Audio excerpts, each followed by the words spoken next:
Hello world, I'm Daeyon James, here to present information about climate change and how we as human beings have the most negative impact on the Earth's sustainability. The Earth's vitality is declining at a rate that is faster than it is able to replenish due to human activities. From the cars we drive, powering our lifestyles with electricity that burns fossil fuels, depleting forestry, and even the foods we eat, all of which contributes to global warming, which affects weather patterns to increase the strength of storms, extend droughts, erode land masses causing sea levels to rise, all of which affect people. The Earth has not allowed us to turn a blind eye to these catastrophic events. The year I was born, 2001, a Category 5 Hurricane Katrina devastated New Orleans with death and displacement of many who were forced to leave their homes, never to return to a life they once knew. Just a few short years later, in 2004, an earthquake in the Indian Ocean resulted in a tsunami that hit Thailand, killing nearly 230,000 people. The catastrophes continued in 2017 with Category 5 Hurricane Maria, directly followed by Irma that caused destruction to Puerto Rico and nearby islands of Dominica and St. Croix, deemed the worst natural disaster recorded in history affecting those islands.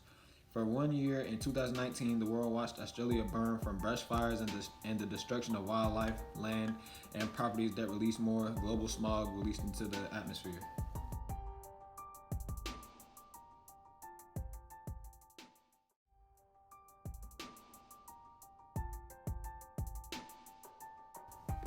There is good news. Collectively, we have the power to curb the rapid increase of climate change that leads to these events.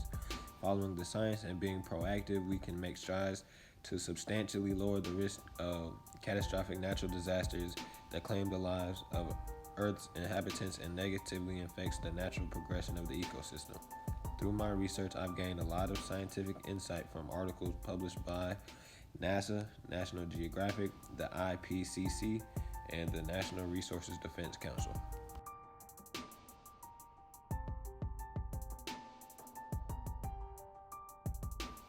According to the National Geographic, global warming is often described as the most recent example of climate change. The planet Earth is roughly 4.54 billion years old. It has gone through multiple ice ages and warm periods with higher temperatures than recorded in the 21st century. So what's the problem? The National Geographic explains that the extreme rise and fall of the Earth's temperatures happens slowly over hundreds of thousands of years, while the rates of increased temperatures on the Earth's surfaces and oceans in the 21st century is occurring at a faster pace than ever recorded. Scientists fear that the expedited climate change will not allow some species to adapt to the rapid increase, resulting in an imbalance of the ecosystem with unknown outcomes.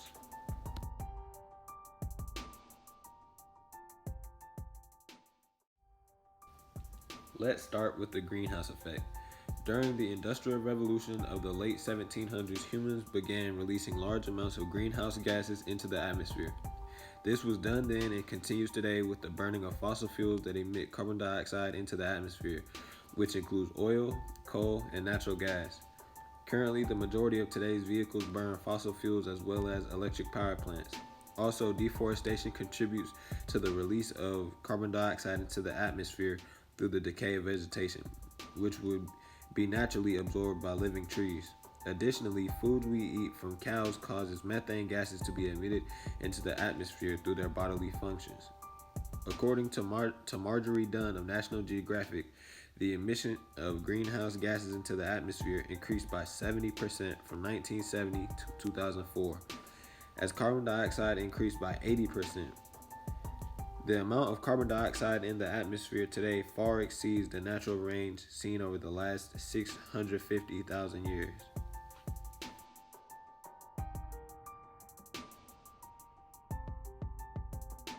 Greenhouse gases that include carbon dioxide, CFCs, and methane become trapped in the Earth's atmosphere. While radiation from the sun heats the surface of the Earth and oceans, the rapid increase of warming of the Earth's surfaces and oceans leads to severe weather patterns, such as the catastrophic tsunamis and hurricanes and intense brush fires.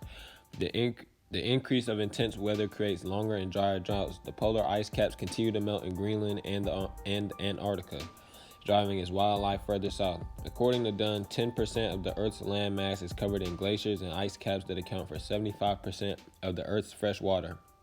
Melting of the ice caps caused global sea levels to rise, which the IPCC states have continued to rise since 1961.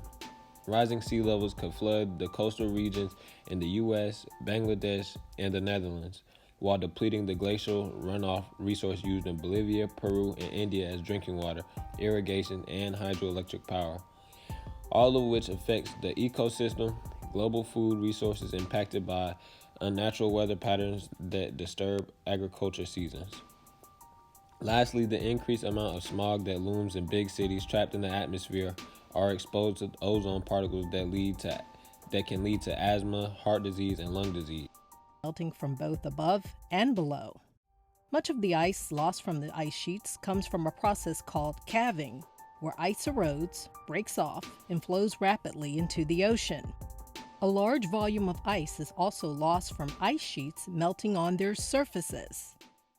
To determine to what extent Greenland's glaciers are being melted from underneath, NASA recently began a 5-year airborne and ship-based mission called Oceans Melting Greenland, or OMG.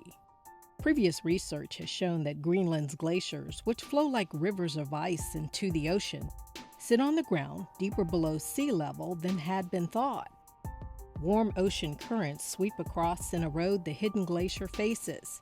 As a result, they're melting faster, a few feet a day in summer, than anyone suspected.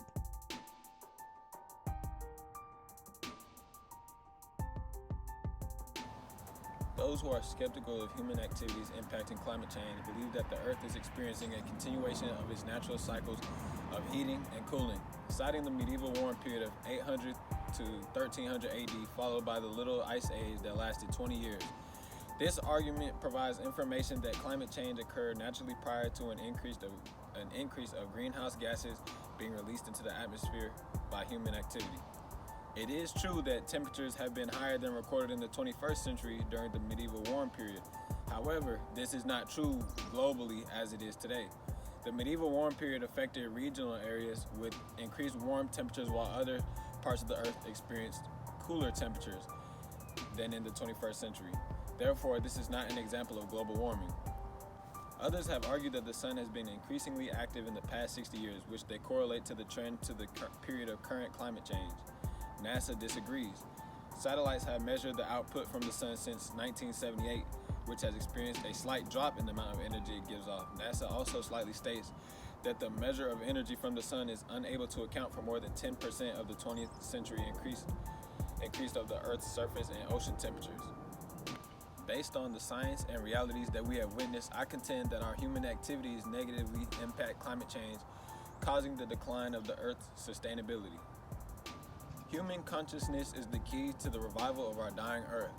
Actively reducing our carbon footprints through the decrease of overpopulation and the use of clean, renewable resources are steps in the right direction to eliminate pollution. Human activities are at the core of the greenhouse effect, as we will also be on the receiving end of catastrophic weather patterns. Not to mention the melting ice caps that cause sea levels to rise, coastal landscapes to erode, and disruptions in agricultural seasons that affect our food and resources and health. Our collective efforts can neutralize the threats of global warming. This responsibility is upon us.